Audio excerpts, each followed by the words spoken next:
호로병의 신비. 대선아, 네, 스님. 너 아랫마을에 내려가 호로병 5대만 구해오너라. 갑자기 호로병은 뭐 하시려고요? 쓸데가 있느니라. 어서 사시마지 올리기 전에 다녀오너라.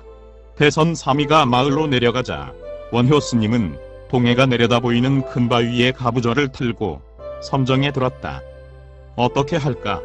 지그시 눈을 내려감은 원효 스님은 수차의 자문자답 끝에 자기 희생 쪽을 택했다. 스님은 왜구들이 말을 듣지 않을 경우만 왜구를 살생키로 각오했다. 그것은 무고히 짓밟힐 신라 백성을 구하면서 적군마저도 살생죄를 범치 않게 하려는 보살핌이었다. 5만 명 살생이란 큰 죄를 스스로 짊어지려는 결심이 서자 원효 스님은 자기 집착에서 벗어나 후련한 듯 눈을 크게 떴다. 이때 저 멀리 수평선에 하나둘 까만 배가 떠오르기 시작했다. 이윽고 그 배들이 동해를 까맣게 덮었다. 외구의 대병선들이었다. 때는 신라 신문왕 원년, 지금으로부터 약 1300년 전이었다. 대마도를 거점으로 일본 해적들은 해마다 신라의 함대와 동해안 지방을 침입하여 약탈과 방화, 살인을 자행했다. 그럴 때마다 태평세월을 보내던 신라인들은 막심한 피해를 입곤 했다. 이를 막기 위해 신라 조정에서는 배를 만들고 군사를 길렀다. 그러자 왜구는 몇 년간 뜸했다. 왜구의 침입이 뜸해지자 신라는 다시 안일해졌다. 이 틈을 노려 왜구의 대병선단이 물밀듯 밀어닥친 것이었다. 5만 대군을 이끌고 쳐들어온 왜구는 일로 서라벌을 향해 진격할 채비를 차렸다. 이들은 동래와 울산 앞바다에 배를 대고 첩자를 풀어놓았다. 원효 스님은 이러한 왜구의 계략을 이미 다 헤아리고 있었다. 스님은 눈을 감았다. 이미 그의 나이 60여 세. 이제 자신의 생애의 마지막 보살행이 될 것이라고 생각하니 파란 만턴 지난날이 주마등처럼 스쳤다. 20세 젊은 나이에 구도의 길에 올라 중국으로 가던 중 해골의 고인 썩은 물을 마시고 흐렴 자성을 깨달은 지 40여 년. 공주와의 사랑, 도둑대와의 생활 등 온갖 만행과 행각을 겪었으나 지금처럼 어려운 경계는 일찍이 없었다. 5만 명의 목숨을 살릴 길은 없을까? 원효 스님은 신라 장군기를 바위에 세워놓고 암자로 돌아왔다. 그의 눈은 빛나고 입은 굳게 다물어져 있었다. 대선아, 너 저 아랫마을 어부에 가면 길손 2사람이 있을 테니 가보아라. 가서 어떻게 할까요, 스님? 그냥 가보면 알게 될 것이니라. 마을 어부에 당도한 대선 사미는 뱃사람들을 발견했다. 등을 보이고 있는 그들이 스님께서 말한 길손인가 싶어 가까이 다가가니 그들은 외말을 하고 있었다. 장군기가 펄럭이는 걸 보니 필시 신라 대군이 있을 걸세. 그냥 돌아가세. 이봐, 저 성벽 안에 신라 군사가 있다면 저렇게 조용할 수가 있을까? 길에 군사가 지나간 흔적도 없고 마을 사람들 얼굴이 평안하기만 하니 성벽 안에 군사는 있을 리 없네. 저 장군기는 무슨 곡절이 있을 테니 올라가 알아보세. 둘은 산을 오르기 시작했다. 사미승은 뒤를 따랐다. 산 중턱쯤 오르자 그들은 길을 잃었다. 주위를 살피던 그들은 저만치 서 있는 사미승을 보고 손짓해 불렀다.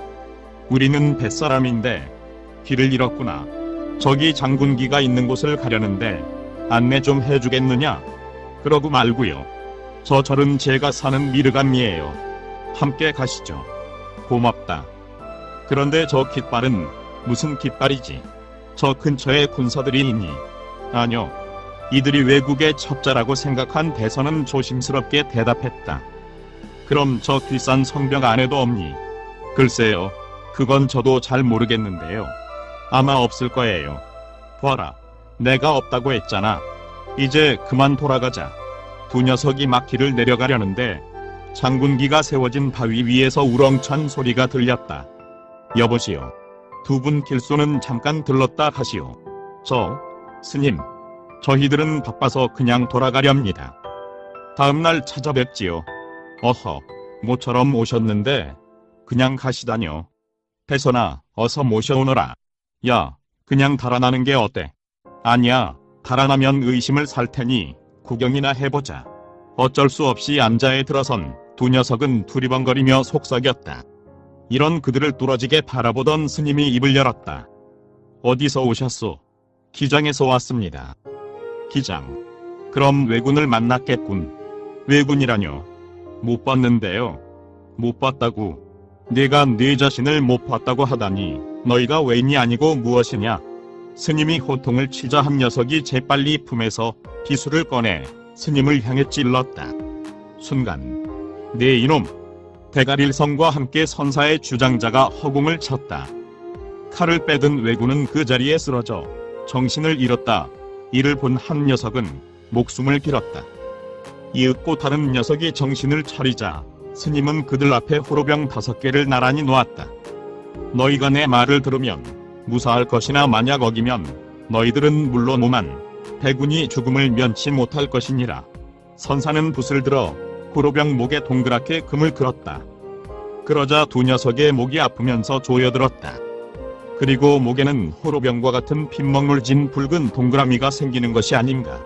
두 녀석은 공포에 떨면서 엎드려 목숨을 빌었다. 스님은 5개의 호로병의 동그라미를 그어 그중 3개를 그들에게 주었다. 자, 이것을 갖고 너희 대장에게 가서 일러라. 만약 이 밤이 지나도록 돌아가지 않으면 죽음을 면치 못할 것이라고. 두 녀석은 즉시 대장에게 가서 호로병을 내보이면서 보고했다. 무엇이 이 따위 호로병을 갖고 나를 놀리는 거냐? 화가 치밀어 오른 대장은 칼을 들어 호로병을 쳤다. 병이 깨지는 순간 대장의 목이 꺾이고 피를 토하며 숨졌다. 놀란 왜군은 혼비백산하여 도망치고 말았다. 지금도 동네 범어사가 있는 금정산 중턱에 가면 원효대 바위가 있고 바위에는 당시 장군기를 세웠던 자리가 움푹 파인 것을 볼 수 있다. 거기서 오리쯤 올라가면 미르감이 있고 그 뒤로 성벽이 있어 원효 스님의 자제였던 신통력을 재음미케 한다. 구독과 좋아요를 클릭해 주시면 불교 전파 및 불경 보급 사업에 많은 도움이 됩니다.